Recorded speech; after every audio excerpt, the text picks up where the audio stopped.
Yeah, definitely. So, there's been some very interesting platforms that have been rising up lately, and the first one I would have to say is, if you do have a consumer brand in any way, I think like TikTok's just been exploding more so Yeah. than the Snapchat generation. Snapchat was so hard to grow, but right now you're seeing some really crazy numbers with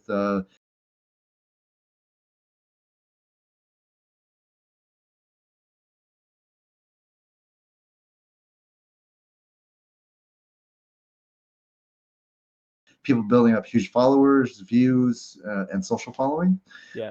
for a brand. And I've heard positive stories where they're just getting massive uplifts. And I think it has to do with the actual platform itself, allowing people or the everyday person to potentially go viral too, which is always a great feeling, because you get that big dopamine. You get an insane amount of dopamine just for going viral. You're like, oh wow, you feel like you're an influencer. You're special. You know what I mean? And I think that they have some sort of algorithm that just like lets people have that chance to just explode, even though they just explode once. It's a good Yeah. feeling, Yeah. and they do it in a way that they're doing a lot of data science and machine learning to get that done. So I think that's been really cool. But I've been seeing some really crazy numbers of people just growing their follower base from like 0 to 100,000 within a month or two.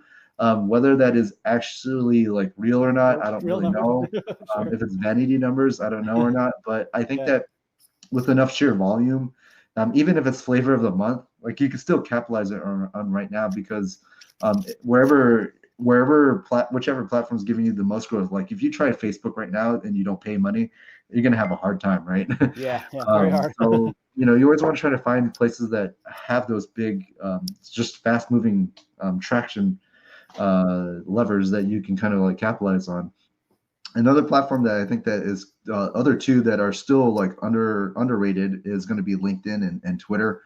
Obviously people always, we're on LinkedIn right now, but don't underestimate the power of just like reaching out to people, even cold. Yeah. I was reaching out to some people in the fintech and banking industry cold, and I got a lot of great responses from people in conversations. And so, the idea is that there's a lot of people with a Twitter and LinkedIn account, and they might be just like sitting there and just like passively reading. And so, like, they do appreciate getting hit up, especially if the offer or the copy or the value is Yeah. interesting to them as well too. And not a lot of people are actually outreaching to them unless they're like famous. But if it's just like an everyday person, just Yeah. having these like interactions and conversations, you'll find like VCs just chilling in Twitter, just talking about random things. You find different investors, you find customers talking about what they hate about a product, and Exactly. allows you to just like kind of like swoop in there for free and just have conversations and try to convert these people over. So I think that those are two great platforms that shouldn't be underestimated.